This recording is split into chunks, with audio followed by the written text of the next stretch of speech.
Everybody, Happy New Year! It's January 1st, 2025, and today I'm going to be talking about something that's going to be happening later this year. So, as you might know if you're into computers and technology, Microsoft will be ending support for Windows 10 later this year in October 2025. So, Microsoft has decided to offer extended security updates to consumers with Windows 10. Previously, for example, with Windows 7, businesses were able to purchase extended security updates for up to 3 years after the end of support of full support for security patches and all that good stuff. For example, Windows 7. So Windows 10 will be offering consumers, like home consumers, a year of extended security updates for Windows 10, and they're going to charge $30 for this. And these security patches will be available for just 1 year for consumers. So for example, if a customer who has a computer with Windows 10, a home customer, they can purchase 1 year of extended security updates and extend security patches for their computer until October 2026. And for businesses, for example, the cost will be much higher. So businesses will be charged $61, and I think this is per computer, for the first year, and that's going to double to $122 for the second year, and $244 for the third year. So I think this is what they did, for example, Windows 7, year after year, the fee doubles in size. So the thing is, Windows 7, the reason why Windows 7 needed ESUs was, well, for one thing, it was a very popular operating system for many reasons. If Windows 7 had support, I'd definitely have it on at least several of my computers, because Windows 7 was definitely one of my favorite operating systems of all time for Microsoft. Windows XP being a close second, and believe it or not, Windows Vista being a third. So with Windows 7, it was popular because it worked. It was a very easy to use operating system. It had a lot of features built right in, and many people liked that, and that's why many people, especially business, continue to run Windows 7 on their computers.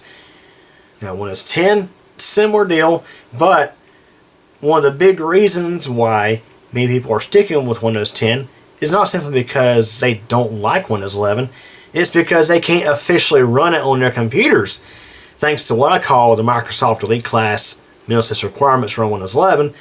It's these extremely ridiculous Elite Class system requirements that Microsoft has required computers to meet in order to officially get support for Windows 11. See, the difference with Windows 11 system requirements and system requirements for prior versions of Windows, for example Windows 10, in prior versions of Windows like Windows 10, the system requirements were there to specify what your computer needed in order to run the operating system reasonably well. And Windows 10, when it came out, you could easily install it on many computers out there that ran, for example, Windows Vista even, or even Windows XP, later computers from the XP era. Now we're talking about the original builds of Windows 10, like 1507, 1511, 1607, up through like 1803. Those ran relatively well on really old systems. Now later builds of Windows 10, for example 22H2, yeah, if you install that on, let's say, a Windows Vista computer without doing some pretty significant upgrades to it, it's not going to run very well. But the thing is, the system requirements in older versions of Windows, as long as your computer met those requirements, it would run the operating system okay, at least. With Windows 11, the system requirements are more of a security aspect, as Microsoft claims. They want you to have a more secure system with a newer CPU, such as the AMD Zen Plus or the Intel H-Gen Core series CPU, because those CPUs have more security built into them. And of course, the requirement for TPM, the requirement for secure boot, UEFI, all that good stuff. The difference with Windows 11 obviously is the system requirements for Windows 11 are well above what you actually need to run Windows 11. Now, when Windows 11 came out, your system really only needed to meet like requirements such as having at least an AMD, I don't know, socket AM2 CPU. I've actually ran Windows 11 on some really old stuff to find out exactly what you need to run it. Older versions of Windows 11 like 21H2 and even 22H2. 23H2 would also apply to this as well. If your computer had at least a somewhat decent CPU from the late 2000s or early 2010s, with some upgrades like a solid state drive and beefing up the RAM, it could run Windows 11 quite well. And of course, that computer is much older than what the Elite class requirements require. Now, of course, Windows 11 24H2, the actual hard requirements for that build of Windows, you do have to have at least an AMD Bulldozer CPU or an Intel Core i3, i5, or i7 equivalent CPU. So we're still talking about early 2010s hardware, or even late 2000s hardware, if you think about it, because I think the Core i3, i5, and i7, they came around in 2009. I was still in high school. So the actual requirements for Windows 11 are much lower than the Elite class requirements, and of course that's been nicknamed for them.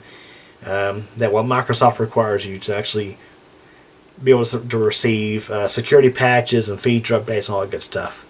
So you can imagine the reason why there's so much controversy over the Windows 10 end of support, because Windows 10, well, for one, it's a great operating system, and I've done a side-by-side comparison of the two, and I'll put a card in the upper right corner today if you want to watch it. But Windows 10 was definitely a good operating system, but many people probably wouldn't mind putting Windows 11 on their computer had it met the requirements. Now, there is, of course, the workarounds, and I've done this for many years. I've done this since Windows 11 came out. I've installed Windows 11 on many machines that don't meet the Elite class requirements. Matter of fact, only one computer that I own meets those Elite class system requirements. That'd be the Porticube system. The rest of my computers, nuh-uh. As a matter of fact, this computer over here, the computer Plexa, which is off screen, it can only run up to Windows 11 23H2 because it has an AMD Phenom 2 6-core CPU. So, pretty much all my stuff, except for one machine, does not meet the system requirements for Windows 11. And I get computers in all the time to repair or refurbish or whatever, and they don't meet the requirements. But yet, what am I supposed to do? Throw out a computer because it doesn't meet the system requirements? Now, the thing is, Windows 10 does still receive support, but it's not a good marketing tactic, in my opinion, to sell a PC with a version of Windows that's going to end support in less than a year. So yes, many out there, especially tech-savvy people who would otherwise be customers for this extended support, well, they're just going to bypass the Elite class requirements and force install Windows 11 on these computers, because in many cases, the reason why they're not installing Windows 11, again, is not a compatibility issue with their software. Now, of course, there are cases of that, but in many cases, it's simply because their computers are not Elite class systems. They don't meet the system requirements of Windows 11. So, of course, they're going to bypass those requirements and force install Windows 11 on those computers anyway. And, of course, I mean, many tech-savvy home users like myself are doing this. I'm aware of corporate IT organizations doing this as well, installing Windows 11 on systems going back, for example, all the way back to 2011, 2010 even. So, I mean, we're talking back many years. And it's like, people are going to bypass the requirements and just force install Windows 11 on these newer computers. So, I mean, yeah, that's great, Microsoft, that you're offering extended support. It's all big money grabs, all it is. But what would be nicer is if you would actually relax these system requirements. Now, the funny thing is, not long ago, I received a comment on my videos stating that they were doing exactly that, but apparently it's not exactly the case. I tried it out myself recently with Windows 11 24H2. And yes, you still do have to use a workaround method to force install Windows 11 on a computer that don't meet the requirements.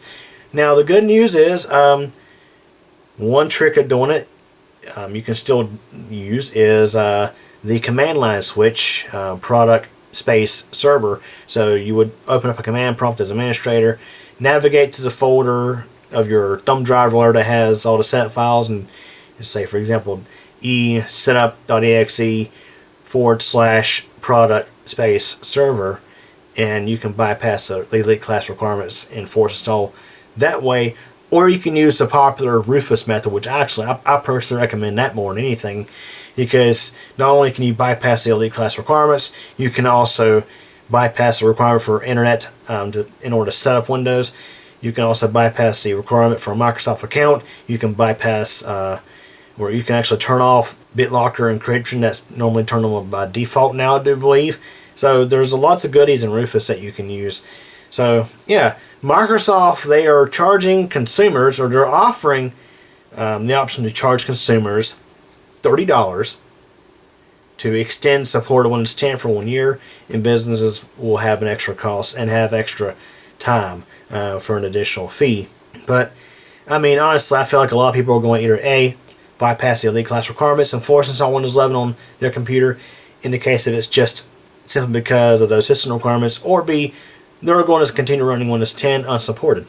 I think many people are going to probably do that, actually. So anyways, what do you think about that? Feel free to leave me a comment to know what you think. So anyways, that wraps it up for this video. Hope you enjoyed it. Thanks for watching. Hey everybody. Thanks for watching this video from Q channel. If this is your first time, please subscribe to the channel and tick the bell so you get notified of a new video I post. Please like this video if you enjoyed it, leave a comment, and share this video as well as the channel with your friends to get the word out. In addition, I have a second YouTube channel, that's QCompMTDX. Again, I hope you enjoyed this video, and thank you so much for your support.